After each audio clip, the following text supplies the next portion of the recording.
Quel sens faut-il porter à votre venue à Paris? Je profite d'une escale à Paris pour rendre publique ma démission de tous les organismes directeurs de la Révolution. Cette décision est irrévocable.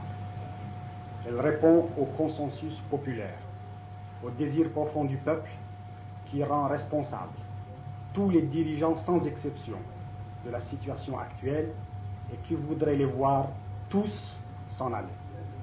Ma démission n'est pas un abandon du combat, car je reste militant. C'est un acte. C'est un acte politique, une option de confiance dans ces couches effervescentes et conscientes qui ont conduit à la victoire de la guerre de libération et qui ont évité l'irréparable en limitant les conséquences des présentes querelles. Il n'y aura pas de guerre civile, il n'y aura pas de conflit racial, il n'y aura pas d'effusion de sang. La pression populaire mettra bientôt fin à la crise. Cette pression se traduit déjà par l'attitude responsable et intelligente, parce que neutre et arbitrale des frères dirigeants de la Wilaya 4.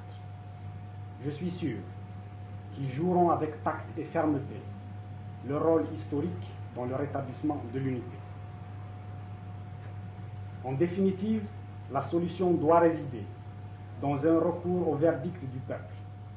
Provisoirement, le peuple s'est prononcé, et c'est lui qui a toujours raison, pour le départ de tous les dirigeants.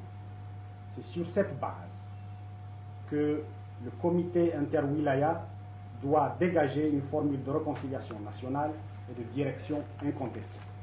Si je comprends bien, Monsieur le Ministre, votre démission correspond en quelque sorte au sentiment de la masse populaire algérienne qui est en quelque sorte déçue de voir les premiers moments de la révolution gâchés par ces querelles politiques. Vous savez, ma position est une position de bon sens, parce que je suis paysan.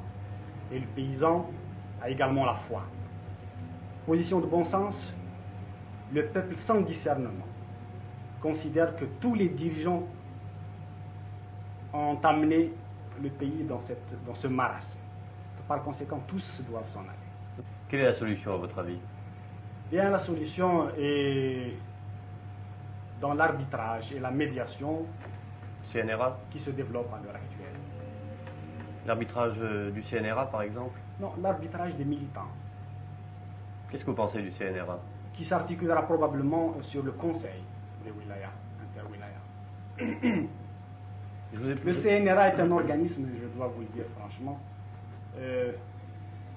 qui me paraît réactionnaire, en ce sens qu'il ne reflète pas l'esprit de la Révolution, ni la nature de la Révolution, et que son niveau politique ne lui permet pas de s'adapter et de participer à la reconversion de notre lutte en fonction des tâches d'édification.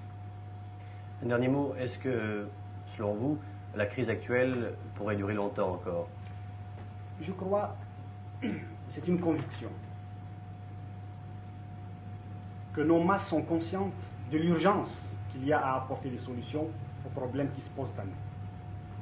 Je pense notamment à la nécessité de préparer rapidement la rentrée scolaire et la première campagne de lutte contre l'analphabétisme. Ces problèmes sont urgents, ils sont concrets, ils sont flagrants, si vous voulez, et ils se posent tous les jours à notre peuple. D'où l'impression que l'on recueille auprès des dirigeants qu'il faut aller vite, qu'il faut régler cette querelle et affronter les tâches d'édification. Je suis extrêmement optimiste pour ma part, et le peuple est optimiste aussi. Ce sentiment de lassitude à l'égard des dirigeants ne s'exprime pas quant à l'avenir. Vous pensez donc que d'un côté comme de l'autre, on va lâcher du lest et on va trouver une solution de compromis? C'est ma conviction. Je vous remercie, Monsieur le Ministre.